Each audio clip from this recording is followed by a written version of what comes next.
দেখেছেন সিসি ক্যামেরার ফুটেজ অনুযায়ী সেখানে অংশগ্রহণ করেছিল 20 জন হত্যাকারী, অথচ সেখানে 6 জনকে গ্রেফতার করেছে, বাকি 14 জন এখনো মুক্ত রয়েছে। এরা ছাত্র হতে পারে না।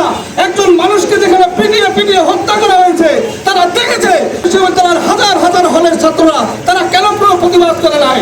আমি আপনাদের পাথরঘাটারই সন্তান। 2007-8 কোটা আন্দোলনের সমন্বয়ক ছিলাম ঢাকা বিশ্ববিদ্যালয়ের। ভাইয়েরা আমার, কোটা আন্দোলন সেই 2008 সাল থেকে শুরু হয়ে 2016 সালে হয়েছিল, 2024 সালেও হয়েছিল।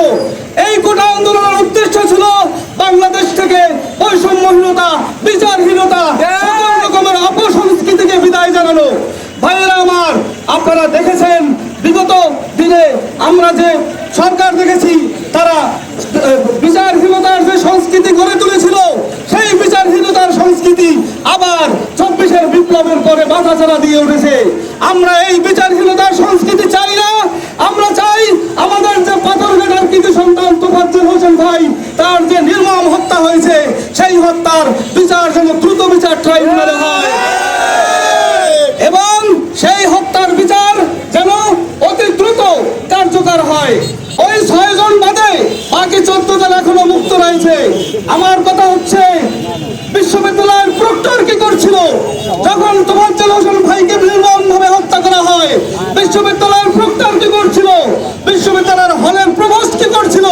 আপনারা জানেন প্রত্যেক হলে একজন করে প্রভোস্ট থাকে, প্রত্যেক হলে একজন করে হাউস কিপার থাকে এবং হলের ছাত্রদের প্রহরা দেওয়ার জন্য প্রতি 12 ঘন্টা পর পর একজন শিক্ষক নিয়োগ থাকে। সেখানে একটা হত্যাকাণ্ড হইল, অথচ হল থেকে এসে একজন জুনিয়র টিচার দেখতে এসেছে যে একজন পাগলকে পিটিয়ে হত্যা করা হয়েছে। এটা আমাদের কাছে কাম্য নয়। ওই যে প্রভোস্ট, ওনার সাথে সাথে হলে এসে জিজ্ঞাসা করা উচিত ছিল কেন এই হত্যাকাণ্ড হয়েছে। আমরা নতুন যে প্রক্টরে নিয়োগ দেওয়া হয়েছে, নতুন যে ভিসি নিয়োগ দেওয়া হয়েছে, তার কাছে আমাদের প্রশ্ন, কেন এই নির্মম হত্যাকাণ্ড সংঘটিত হয়েছিল? ভাইরা আমার, আপনারা জানেন বাংলা জাতির ইতিহাস, ঐতিহ্যের, সংস্কৃতির মিলন মেলা হচ্ছে ঢাকা বিশ্ববিদ্যালয়। ভাইরা আমার, আপনারা জানেন এই ঢাকা বিশ্ববিদ্যালয় 1971-এ রক্ত দিয়েছিল, 1952-তে রক্ত দিয়েছিল, 1969-এ রক্ত দিয়েছিল।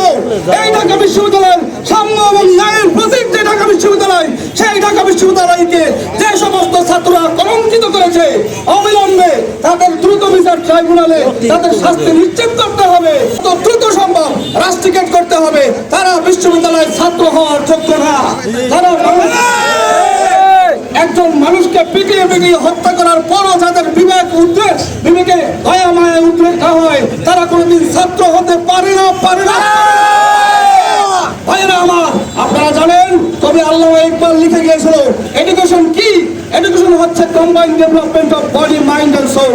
ভাইয়েরা আমার, এই সমস্ত ছাত্রদের বডি এবং মাইন্ডের ডেভেলপমেন্ট হয়েছে, এদের আত্মার কোনো উন্নয়ন হয় নাই। ঢাকা বিশ্ববিদ্যালয় যে বিশ্ববিদ্যালয় আমাদের গর্বের প্রতীক, সেখানে এই অনাকাঙ্ক্ষিত ঘটনা ঘটা, এটা রাজনৈতিকভাবে কোনো উদ্দেশ্য না অন্য কোনো বিষয়, তা আমরা জানি না। আমরা এতটুকু জানি আমাদের পাথরঘাটার ভাই তোফাজ্জল হোসেনকে নির্মমভাবে হত্যা করা হয়েছে। যত দ্রুত সম্ভব তার বিচার নিশ্চিত করতে হবে।